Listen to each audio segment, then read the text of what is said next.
नमस्कार दोस्तों, आपका स्वागत है हमारे चैनल पर, जहां हम भगवद गीता के गूढ़ रहस्यों और जीवन के महत्वपूर्ण सिद्धांतों को समझने की कोशिश कर रहे हैं। आज हम अपने भाग 7 की ओर बढ़ रहे हैं, जिसमें हम चर्चा करेंगे अध्याय 7 ज्ञान विज्ञान योग पर।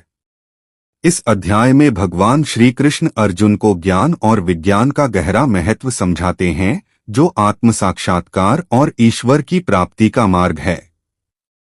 अध्याय 7 ज्ञान विज्ञान योग। अर्जुन के सवालों के उत्तर देते हुए श्री कृष्ण ज्ञान और विज्ञान के महत्व पर प्रकाश डालते हैं। श्री कृष्ण कहते हैं कि इस संसार में 2 प्रकार के ज्ञान होते हैं।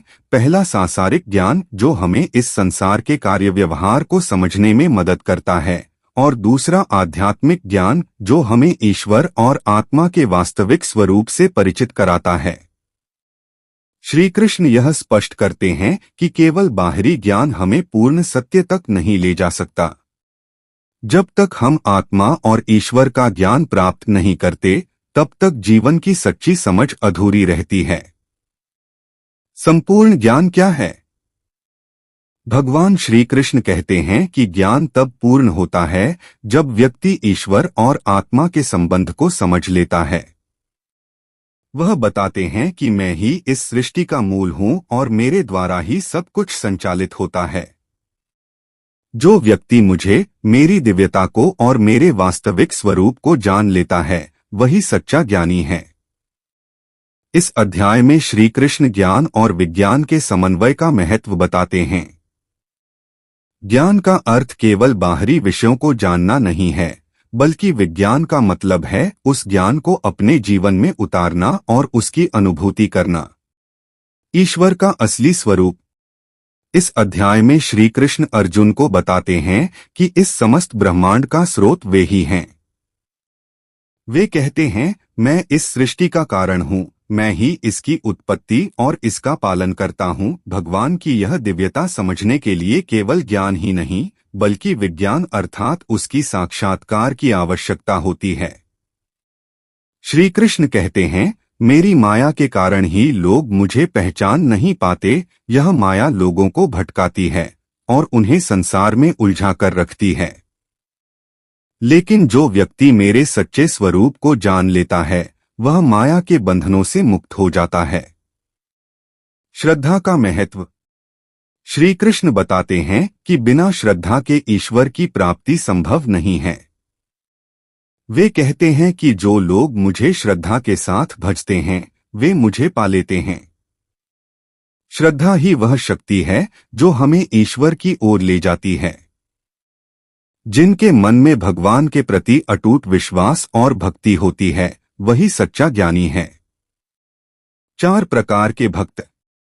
भगवान श्री कृष्ण इस अध्याय में 4 प्रकार के भक्तों का वर्णन करते हैं। आर्त, जो संकट के समय भगवान को याद करते हैं। अर्थार्थी, जो सांसारिक सुख और संपत्ति की प्राप्ति के लिए भगवान की पूजा करते हैं। जिज्ञासु, जो भगवान के बारे में जानने के लिए उत्सुक होते हैं।